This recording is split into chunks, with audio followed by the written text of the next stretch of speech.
મોડી રાતથી જ ઉત્તર ગુજરાત પર મેઘરાજાએ સ્ટ્રાઇક કરતા બનાસકાંઠા બે કાંઠે થઈ ગયું. પાલનપુર, ધાનેરા, થરા, કાંકરેજ સહિતના શહેરો બેટમાં ફેરવાઈ ગયા. 6 ઇંચથી વધુ વરસાદ પડતા તંત્રએ સ્કૂલોમાં રજા જાહેર કરવી પડી. ધાનેરામાં ધનાધન વરસાદ પડતા ધાનેરામાં સ્થળ ત્યાં જળની સ્થિતિ સર્જાઈ ગઈ. ધાનેરાવાસીઓની સવાર પડી ત્યાં જ તેમનું શહેર ડૂબેલું હતું. ધાનેરાની મુખ્ય બજાર, પાલિકા વિસ્તાર સહિતના રોડ પર તો જાણે નદી વહેતી હોય તેવા દ્રશ્યો સામે આવ્યા.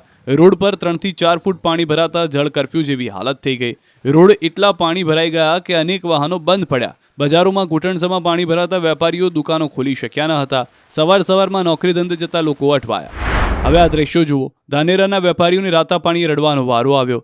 6 ઇંચ વરસાદથી શહેરના ઇન્દ્રપ્રસ્થ શોપિંગમાં આવેલી 8 જેટલી દુકાનમાં પાણી ઘૂસી ગયું. દુકાનોમાં 4 ફૂટ જેટલું પાણી ભરાઈ જતા દુકાનોમાં પડેલો ઘણો સામાન પલળી ગયો.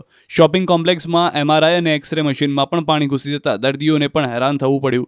વેપારીઓ દુકાનમાં બચી ગયેલા સામાનને સલામત રીતે બચાવવાનો પ્રયાસ કરતા જોવા મળ્યા. લાખો કરોડો રૂપિયાના ખર્ચા બાદ પણ શહેરમાં જળબંબાકારની સ્થિતિ સર્જાઈ રહી છે.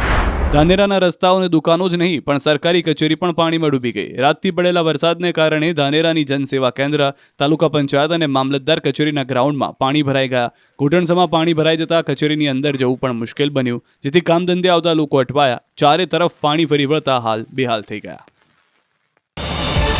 QR કોડ સ્કેન કરો અને ડાઉનલોડ કરો ન્યૂઝ 18 એપ. મેળવો ગુજરાત અને દેશ દુનિયાની પળે પળની અપડેટ્સ.